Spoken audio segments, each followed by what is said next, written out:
이 사람이 달리기를 할 때 앞에서 맞바람이 불면 뛰기가 힘듭니다. 그러나 뒤에서 바람이 불면 뛰기가 한결 수월합니다. 날아가는 것 같습니다. 이렇게 우리가 사회생활을 할 때 힘 있는 사람이 뒤에서 도와주면 삶이 쉽습니다.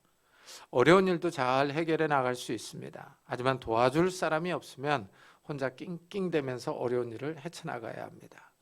오늘 말씀은 하나님이 성도들의 후원자, 후견인이 되어주실 것을 말씀합니다. 이 사도 바울은 하나님이 창세 전에, 역사가 시작되기 전부터 우리를 하나님의 자녀로 미리 정해놓으셨다고 주장합니다. 우리가 태어나기 전부터 하나님이 우리를 알고 계셨고 선택하셨습니다. 엄청난 선언입니다. 하나님이 이렇게 우리를 선택하셨는데 이 일에 대해서 왈가왈부할 수 있느냐 하는 것입니다. 여기에 대하여 시비를 걸 사람이 있겠느냐 하고 묻고 있습니다. 그런즉 이 일에 대하여 우리가 무슨 말하리요? 만일 하나님이 우리를 위하시면 누가 우리를 대적하리요? 하고 질문합니다. 바울은 하나님이 우리를 위하시면 하고 말을 합니다. 하나님이 우리 편이라는 것입니다. 그렇습니다. 논리적으로 하나님이 우리를 미리 아시고 역사 속에서 우리를 하나님의 자녀로 부르셨습니다. 그렇다면 하나님이 우리의 편이 되십니다. 하나님이 우리를 선택해 놓고 우리를 버린다면 말이 되지 않습니다. 이렇다면 하나님이 이상한 분이 될 겁니다. 변덕이 많고 성격이 괴팍한 분이 되십니다. 바울은 다시 누가 우리를 대적하리요 하고 묻습니다. 우리를 상대로 싸울 사람이 누가 있겠느냐 하고 질문합니다. 아무도 우리를 대적할 수 없다는 긍정적인 답변이 전제되어 있습니다. 이 질문의 근거에서 우리를 생각해 보면 우리는 무적입니다. 창조주 하나님이 우리를 지켜주시고 보호해 주시기 때문입니다. 하나님이 든든한 후원자입니다. 이 말씀에서 우리는 혼자가 아니라는 사실을 알 수 있습니다. 사회생활을 하다 보면 외로울 때가 있습니다. 아무도 내 편이 아니라고 느낄 때 아주 외롭고 힘듭니다. 특히 외국에서 생활할 때 이런 외로운 감정을 더 강하게 느낍니다. 한국에서는 가족이나 친척, 친구들이 있습니다. 그러나 외국에서는 다 외국인들입니다. 참이 말이 잘 안 통하고 문화가 잘 안 통합니다. 아무리 친해도. 이래서 홀로 외로운 싸움을 싸울 때가 많습니다. 하지만 하나님이 우리와 함께 하십니다. 하나님이 우리의 편이 되어 주십니다. 이 말씀이 우리에게 큰 위로와 힘을 줍니다. 외롭고 낙심이 될 때 하나님을 의지할 수 있습니다. 하나님께 우리의 사정을 다 아뢰 수 있습니다. 하나님이 우리를 위하고 계십니다. 하나님이 든든한 후원자이자 후견인입니다. 우리가 이 세상을 살면서 대적자를 만날 수 있습니다. 사회생활을 하다 보면 경쟁자가 없을 수가 없습니다. 경쟁 업체 때문에 힘들 수 있습니다. 아무 이유 없이 우리를 미워하는 사람이 있을 수 있습니다. 이렇게 경쟁자가 생기고 나를 미워하는 사람들이 생길 때 하나님이 나를 위하여 행동하고 계신다 하는 사실을 믿어야 합니다. 하나님이 우리를 도와주십니다. 바울은 우리가 하나님의 자녀인데 누가 감히 우리를 대적하겠느냐고 묻습니다. 우리를 대적할 수 없는 이유를 이렇게 말합니다. 자기 아들을 아끼지 아니하시고 우리 모든 사람을 위하여 내주신 이가 어찌 그 아들과 함께 모든 것을 우리에게 주시지 아니하겠느냐 하고 대답합니다. 하나님이 우리를 위하여 아들을 내어주셨습니다. 하나님이 예수님을 내주신 것을 말합니다. 예수님은 하나밖에 없는 하나님의 아들입니다. 한번 생각해 보십시오. 하나밖에 없는 아들이니 얼마나 사랑스럽겠습니까? 정말 모든 것을 다 해주고 싶은 아들입니다. 그런데 이런 아들을 우리를 위하여 내어주셨습니다. 엄청난 결정이며 대단한 희생입니다. 사실 이 사랑을 받는 입장, 이 입장에서는 공짜처럼 느껴집니다. 아버지의 사랑은 무료입니다. 그러나 아버지는 자녀들을 위하여 많은 것을 희생합니다. 아침 일찍 일어나서 자녀들을 위해 일하러 가며 밤늦게까지 일을 합니다. 아버지의 사랑을 알려면 결혼하고 자녀를 낳아봐야 아버지의 사랑과 희생을 알 수 있습니다. 부모의 사랑은 내리사랑입니다. 자기가 자녀를 낳아봐야 자녀를 사랑하는 부모의 마음을 알 수 있습니다. 하나님이 하나밖에 없는 아들을 희생했는데 이런 하나님의 사랑을 알려면 자기의 자녀를 희생해 봐야 알 수 있습니다. 그러나 어떻게 자녀를 희생할 수 있겠습니까? 무엇을 위해, 누구를 위해 자기 자녀를 희생할 수 있겠습니까? 하나님이 하나밖에 없는 아들을 희생하셨다는 것은 그만큼 우리를, 나를 사랑하셨다는 의미입니다. 나를 사랑하지 않으셨으면 예수님을 내주실 리가 없습니다. 우리를 사랑하셨기 때문에 하나밖에 없는 아들을 십자가에서 죽도록 내주셨습니다.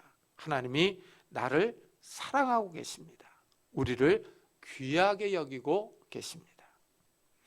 하나님이 하나밖에 없는 아들을 아끼지 아니하시고 내어주셨습니다. 하나님께서 예수님을 이 땅에 보내실 때 어쩔 수 없이 보낸 것이 아닙니다. 아까워서 안타까운 마음으로 보내신 것이 아닙니다. 하나님이 예수님을 보내시는데 아끼지 않고 보내주셨습니다. 하나님의 가장 귀한 아들을 보내주셨습니다.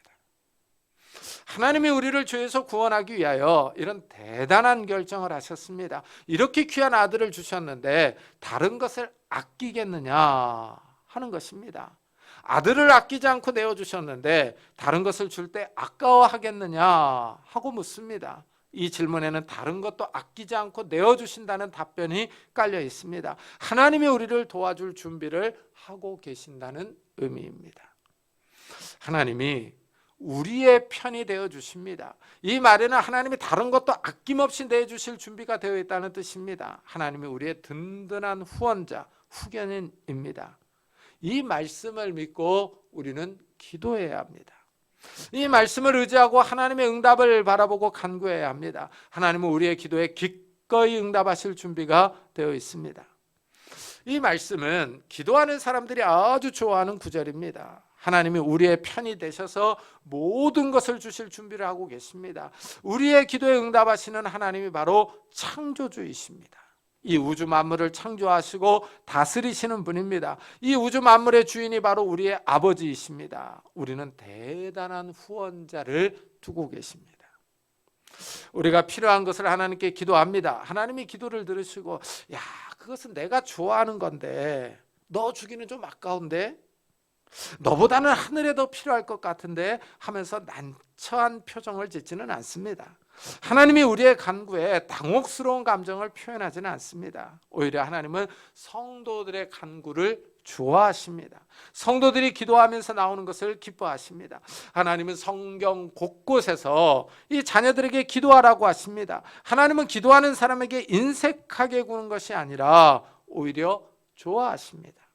환난 날에 나를 부르라, 내가 너를 건지리니 내가 나를 영화롭게 하리로다 하십니다. 기도로 하나님을 영화롭게 합니다. 기도로 하나님을 공경합니다. 하나님이 기도하는 사람을 좋아하십니다. 예수님도 제자들에게 기도하라고 하십니다. 너희가 내 이름으로 무엇을 구하든지 내가 행하리니 이는 아버지로 하여금 아들로 말미암아 영광을 받으시게 하려 함이라. 우리가 예수님의 이름으로 간구할 때 하나님이 영광을 받으십니다. 하나님이 기뻐하십니다. 이렇게 하나님은 우리의 기도에 응답하실 준비가 되어 있습니다. 우리의 간구를 들으시고 아낌없이 주기를 원하십니다.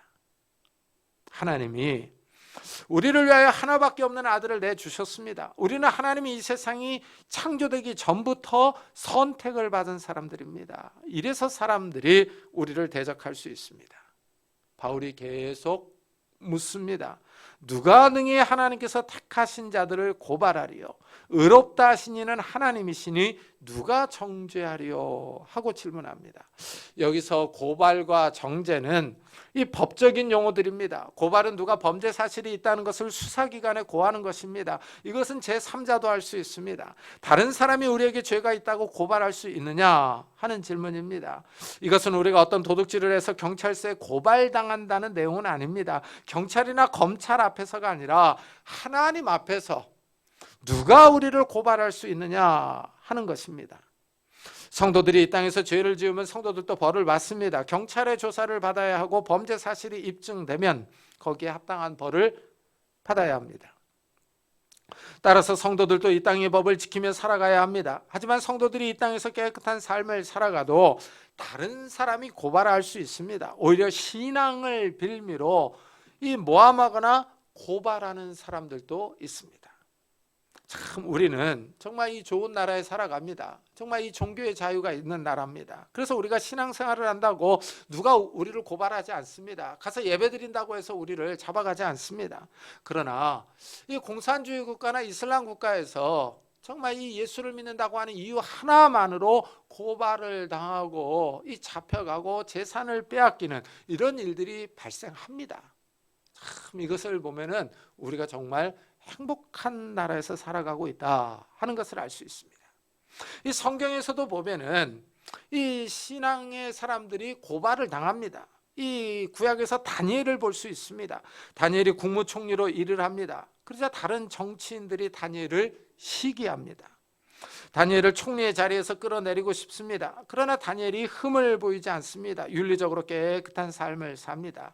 다니엘의 대적자들이 머리를 맞대고 회의합니다. 다니엘이 섬기는 하나님을 이용하자는 결론을 내립니다.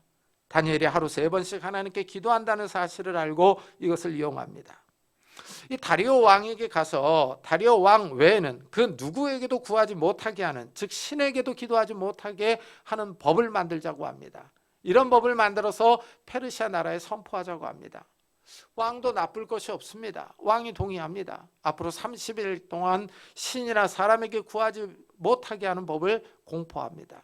다니엘은 이 법이 공포되었다는 사실을 알면서도 하나님께 기도합니다. 다니엘의 정치 대적자들이 다니엘이 기도하는 것을 알고 왕에게 고발합니다. 왕이 어쩔 수 없이 다니엘을 사자굴에 던져 넣습니다. 다니엘이 대적들에게 고발을 당해서 죽게 생겼습니다. 이때 하나님이 사자들의 입을 봉해버립니다. 사자들이 다니엘을 잡아먹지 못합니다. 하나님이 다니엘을 대적들의 고발로부터 구원해 주십니다. 이렇게 하나님이 성도들을 보호하십니다. 이래서 사도 바울은 누가 감히 우리를 대적하겠느냐, 누가 감히 우리를 고발하겠느냐 하고 질문하고 있습니다. 무엇보다도 사도 바울은 누가 우리를 정죄하리요 하고 묻습니다. 우리가 죄가 있다고 선언할 사람이 누구냐 하고 묻습니다. 이 질문은 아주 중요합니다. 왜냐하면 하나님 앞에서 의로운 사람이 없기 때문입니다. 사도 바울은 앞에서 의인은 없나니 하나도 없도다 하고 선언했습니다. 또한 모든 사람이 죄를 범하였음에 하나님의 영광에 이르지 못하더니 하고 말했습니다. 그런데 여기서는 누가 정죄하리요 하고 질문합니다. 사람들은 다 죄를 짓습니다. 죄를 짓지 않는 사람은 없습니다. 성도들도 죄를 짓습니다. 따라서 죄인입니다. 죄의 싹은 사망입니다. 성도들도 당연히 죽습니다. 그런데 이 질문, 누가 정죄하리요? 이 질문에 대한 답변은 그리스도이십니다. 그리스도께서 우리를 죄에서 구원하십니다. 죽으실 뿐 아니라 다시 살아나신 이는 그리스도 예수시니 그는 하나님 우편에 계신 자요 우리를 위하여 간구하시는 자시니라 하십니다. 예수님이 우리를 위하여 죽었다가 다시 살아나셨습니다. 여기에 주목해야 합니다. 예수님이 십자가의 인류의 죄를 위하여 죽었습니다. 이 사실을 믿는 사람들이 의로워집니다. 십자가의 피가 믿는 사람들의 죄를 용서해 줍니다. 이래서 믿는 사람들의 신분이 변합니다. 죄인에서 의인으로 변합니다. 예수 그리스도께서 나를 위하여 죽으셨기 때문입니다. 예수 그리스도께서 다시 살아나셨습니다. 우리는 예수님이 나를 위하여 십자가에서 죽고 다시 살아났다는 사실을 믿습니다. 이 믿음이 우리를 죄에서 구원해 줍니다.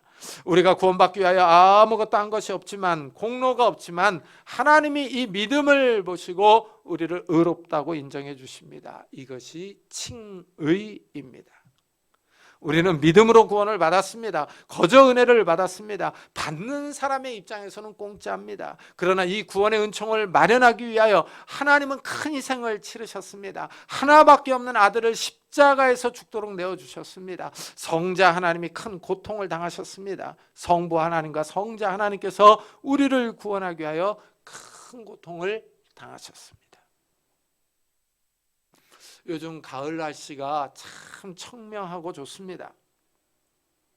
이 땅의 모든 사람들이 청명한 가을 날씨를 당연한 것처럼 즐깁니다. 맑은 하늘과 신선한 바람이 공짜입니다. 사람들이 공짜로 이 세상의 것들을 사용하며 즐깁니다. 그러나 사실 하나님이 이 땅과 하늘을 만드셨습니다. 하나님이 6일 동안 수고하신 작품입니다. 하나님이 수고하셨기 때문에 인간이 공짜로 누릴 수 있습니다.